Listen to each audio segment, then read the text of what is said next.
«¡Sal de aquí!». El camarero señaló la puerta.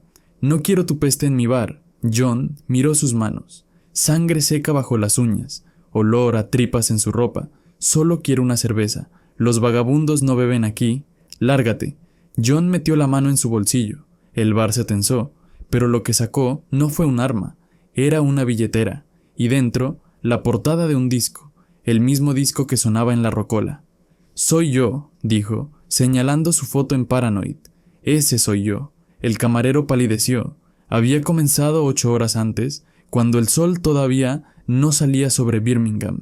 John llegó al matadero de Digbeth a las 5 de la mañana, como cada día, durante los últimos 2 meses.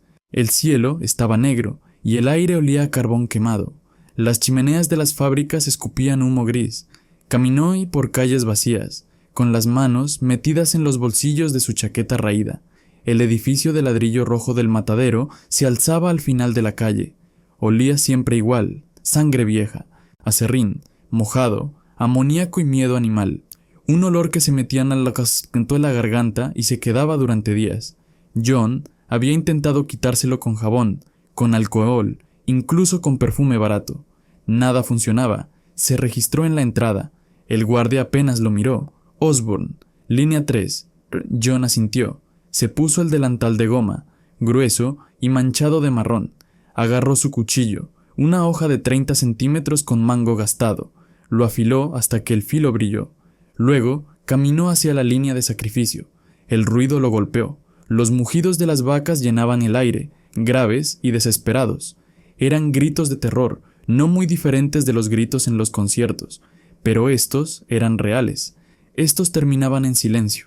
Las reses estaban encerradas en corrales de metal, empujándose, resbalando en su propia mierda. Sus ojos eran enormes y húmedos, llenos de pánico primitivo. Sabían lo que venía. John ocupó su lugar en la línea. El capataz gritó algo inaudible y las Sims. Puertas se abrieron. La primera res entró tambaleándose. La aturdieron con un pistón en la frente. El animal cayó. John se acercó. Hundió el cuchillo en la garganta. La sangre brotó caliente, empapando sus manos, sus brazos, su delantal.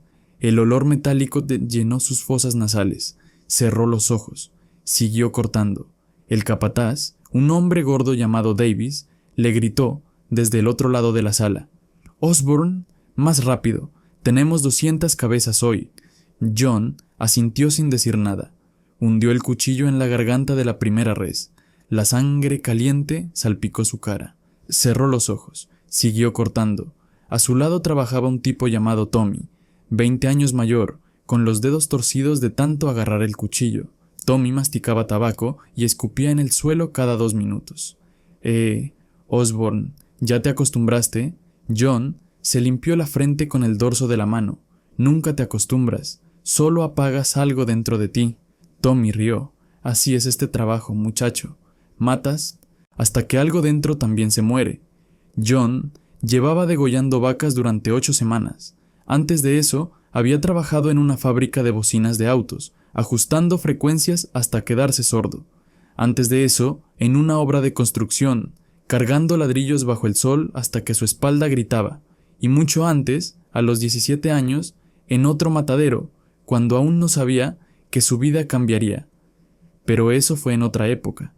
Ahora había vuelto.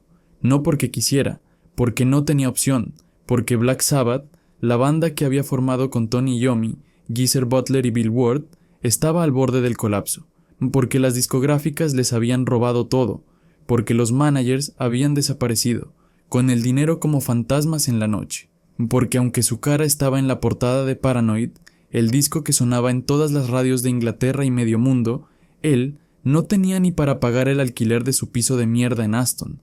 Recordaba la primera vez que escuchó su propia voz en la radio. Fue en casa de su madre hace 2 años. Estaba sentado en la cocina, tomando té, cuando el locutor dijo: «Y ahora, algo diferente, algo oscuro, Black Sabbath y su nuevo single, Paranoid». John había dejado caer la taza. Su madre había gritado de alegría, pero él solo sentía terror. Terror de que alguien se diera cuenta de que era un fraude, de que no sabía leer música, de que apenas había terminado la escuela, de que 3 años atrás había estado en la cárcel por robar ropa. La fama llegó rápido, demasiado rápido, de tocar en pubs llenos de borrachos a llenar el Birmingham Town Hall en 6 meses, de dormir en el piso de amigos a tener dinero para comprar una casa, de ser nadie a ser reconocido en la calle. John no estaba preparado, ninguno de ellos lo estaba. Tony manejaba la presión fumando marihuana y controlando cada decisión de la banda como un dictador. Geezer se escondía pues en libros de ocultismo y filosofía. Bill bebía hasta olvidar su nombre. Y John solo quería hacer música. Pero la música se había convertido en un negocio. Y los negocios lo asustaban. Firmaron contratos sin leerlos. Confiaron en gente que no debían confiar. El primer manager, un tipo llamado Jim Simpson, les prometió el mundo y les dio migajas. Les pagaba 30 libras por semana, mientras él se quedaba con el resto. Cuando finalmente lo despidieron, descubrieron que no tenían derechos sobre sus propias canciones. La discográfica, Vertigo Records, tenía todo. El segundo manager fue peor, un tipo de traje caro que hablaba bonito, pero robaba feo. Cuando se fue, se llevó 2 años de regalías. Y entonces, en 1972, cuando deberían haber estado en la cima, se encontraron en el fondo, sin dinero, sin manager, con deudas, con abogados que les pedían cifras imposibles para desenredar los contratos. Tony sugirió que siguieran tocando, que el dinero llegaría eventualmente, pero John tenía facturas que pagar ahora. Su madre estaba enferma, su hermana necesitaba ayuda, y él no podía pedirles dinero a ellos, no cuando se suponía que era una estrella. Así que volvió al matadero, en secreto. Le dijo a la banda que necesitaba un descanso. Le dijo a su familia que estaba componiendo. Le mintió a todos. Y cada mañana, a las 5, caminaba hacia Digbeth con la cabeza baja y las manos en los bolsillos. Mataba vacas. Cobraba su salario. Volvía a casa. Repetía. Nadie lo sabía. Sus vecinos pensaban que estaba de gira. Su madre pensaba que estaba viviendo como una estrella de rock. Pero la verdad era más simple y más cruel. John Osborne, voz de una de las bandas más grandes del momento, trabajaba en un matadero para no morir de hambre. A las 11 de la mañana sonó la campana del descanso. John dejó el cuchillo en el gancho, se quitó el delantal empapado y caminó hacia los lavabos. Se frotó las manos bajo el agua fría durante 5 minutos, pero el olor no salía. Nunca salía. La sangre se metía en los poros, en las líneas de las palmas, bajo las uñas. Se miró en el espejo roto. Tenía 22 años, pero parecía de 30. Ojeras moradas, barba de 3 días, pelo largo y grasiento pegado a la frente. Tommy apareció detrás de él, secándose las manos en los pantalones. ¿Vas al Rose and Crown? John asintió. Necesito una cerveza. Tommy sonrió. Yo también. Pero cámbiate la camisa. Tío, hueles a muerte. John miró su reflejo otra vez. No tengo otra camisa aquí. Tommy se encogió de hombros. Entonces que se jodan. Es solo un bar de mierda.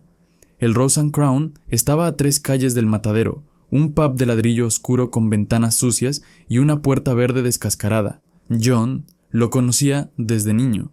Su padre solía beber ahí después del turno en la fábrica. Ahora era él quien entraba, con las mismas manos cansadas, el mismo olor en la ropa. Empujó la puerta con el hombro porque sus manos estaban resbaladizas. El calor del interior lo golpeó. Humo de cigarrillo, olor a cerveza rancia y madera vieja. Detrás de la barra estaba Roberto, el dueño, un hombre de 50 años con bigote gris y mandíbula cuadrada. 3 hombres bebían en una mesa del fondo. Uno de ellos, un tipo mayor con gorra de tweed, levantó la vista y arrugó la nariz. La rocola en la esquina reproducía Paranoid. La voz de John llenaba el bar, ironías de la vida. Roberto lo vio y su rostro cambió, frunció el ceño, levantó una mano. «Sal de aquí», señaló la puerta. «No quiero tu peste en mi bar». John se detuvo, miró sus manos, sangre seca bajo las uñas, manchas oscuras en las mangas, olor a tripas en su ropa.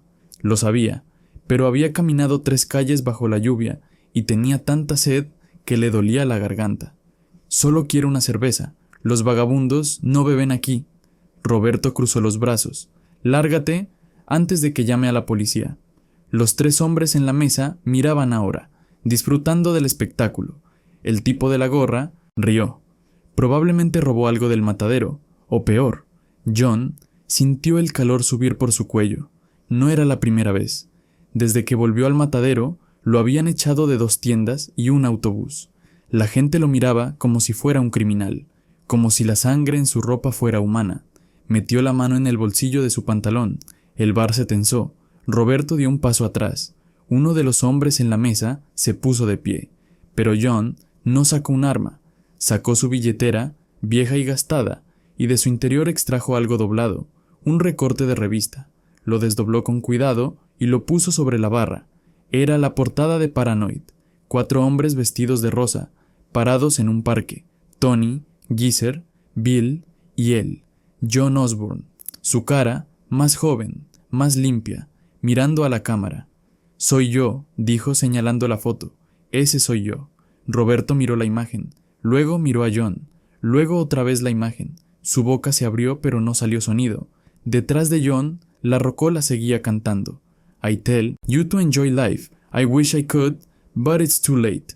Su propia voz, gritando desde el pasado. El tipo de la gorra se levantó de la mesa y caminó hacia la barra. Tomó el recorte con manos temblorosas. «Dios mío, eres tú, eres el de Black Sabbath. Lo escuché en la radio hace 2 días. Eres famoso». John no dijo nada, solo miró a Roberto, esperando. El camarero tragó saliva. Su cara había pasado de roja a blanca en segundos. «Yo, lo siento, no sabía. Pensé que eras un vagabundo». John terminó la frase. «Lo sé. Todos lo piensan». Roberto extendió una mano hacia él. «Por favor, siéntate. La cerveza es gratis. Lo que quieras». John negó con la cabeza. «No quiero nada gratis. Solo quiero lo que pedí. Una cerveza. Y la pagaré». Se sentó en un taburete. Roberto, todavía pálido, le sirvió una pinta de Guinness con manos nerviosas. La espuma se desbordó. John la agarró y bebió la mitad de un trago. El líquido frío bajó por su garganta como una bendición.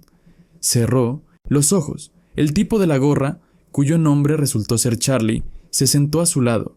Su mano temblaba al tocar el recorte de revista. «No puedo creerlo. Tengo tu disco. Mi hijo lo pone todo el tiempo. War Pigs es su canción favorita». John asintió. «Es una buena canción. Geezer escribió la letra. Yo solo la canté».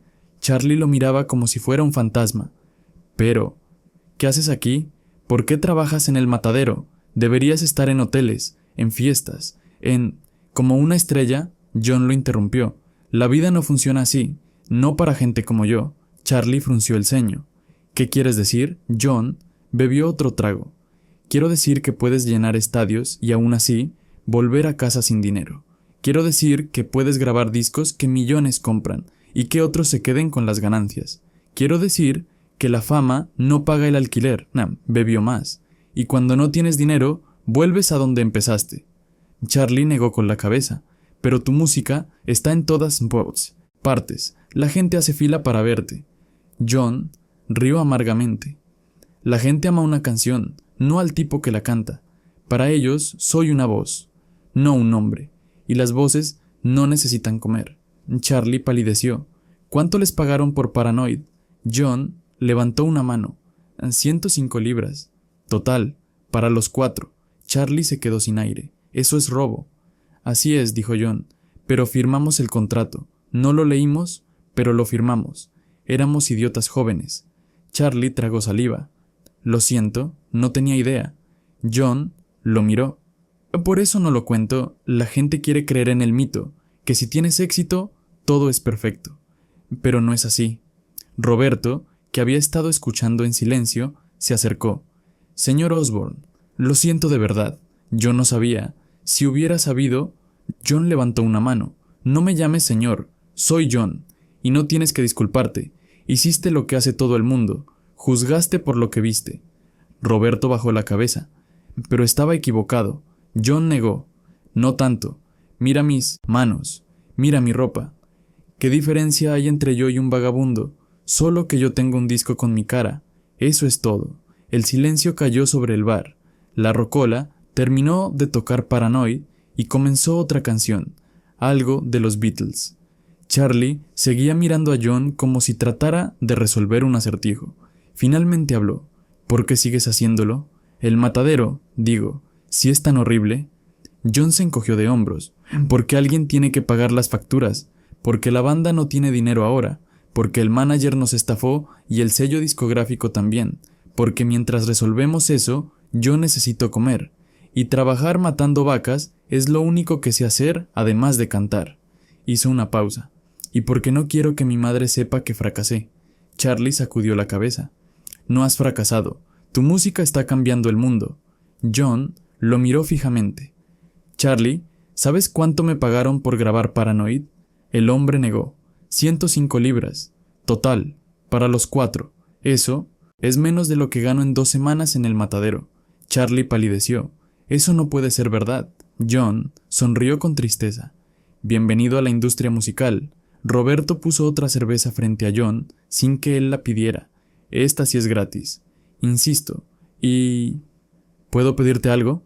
John lo miró. Depende. Roberto señaló una pared al fondo del bar, llena de fotos viejas y recortes de periódicos. ¿Podrías firmar algo? Para colgar ahí, para que la gente sepa que estuviste aquí. John lo pensó un momento. Luego asintió. Claro, pero con una condición. Roberto esperó. No digas que soy famoso, di que soy un trabajador, como todos aquí. Roberto tragó saliva y asintió. John sacó un bolígrafo de su bolsillo y firmó el recorte de Paranoid que había mostrado antes. Escribió, para el Rose and Crown, donde hasta las estrellas huelen a mierda. John Osborne, 1972. Charlie rió. Roberto también. La tensión se rompió. Los otros 2 hombres de la mesa se acercaron tímidamente. Uno de ellos, un tipo joven con chaqueta de cuero, extendió la mano. Soy fan, de verdad. Vi a Sabbath en el Town Hall el año pasado. Fue la mejor noche de mi vida. John estrechó su mano. Gracias. Eso significa más de lo que crees. El tipo sonrió. ¿Volverán a tocar pronto? John se encogió de hombros. Espero que sí, pero primero tenemos que resolver algunos problemas. Problemas de dinero, de management, cosas aburridas. Charlie se inclinó hacia adelante. ¿Y si la gente supiera? ¿Si organizáramos algo? Una colecta, no sé, para ayudarlos. John negó rápidamente. No quiero caridad, solo quiero lo que es justo, lo que ganamos con nuestro trabajo. Charlie asintió. Entiendo, pero si necesitas algo, cualquier cosa, avísanos. Esta ciudad te apoya, eres de aquí. John sintió un nudo en la garganta. Gracias, Charlie, de verdad. Se quedaron bebiendo hasta que John tuvo que volver al matadero para el turno de la tarde. Cuando se levantó para irse, Roberto salió de detrás, de la barra. John, espera. Sacó un billete de 10 libras y lo puso en su mano. John intentó devolverlo. No puedo aceptar esto. Roberto cerró los dedos de John sobre el dinero. Sí puedes, y lo harás, porque la próxima vez que vengas, quiero que entres por esa puerta con la cabeza en alto, no como un vagabundo, como lo que eres. John miró el dinero, luego miró a Roberto. Sus ojos se humedecieron, pero no lloró. Gracias. Roberto le palmeó el hombro. Gracias a ti, por recordarnos que hasta los que vuelan alto a veces caminan por el barro. John salió del bar. La lluvia había parado. Las calles de Birmingham brillaban bajo el sol de mediodía. Caminó de regreso al matadero con las manos en los bolsillos, el billete doblado contra su pecho. La voz de Roberto resonaba en su mente. Como lo que eres. ¿Pero qué era él? ¿John Osborne, el trabajador del matadero? ¿O Ozzy, el cantante de Black Sabbath? La verdad era que ambos existían en el mismo cuerpo, y ninguno de los dos sabía cómo separarse del otro. Cuando llegó, Davis lo estaba esperando.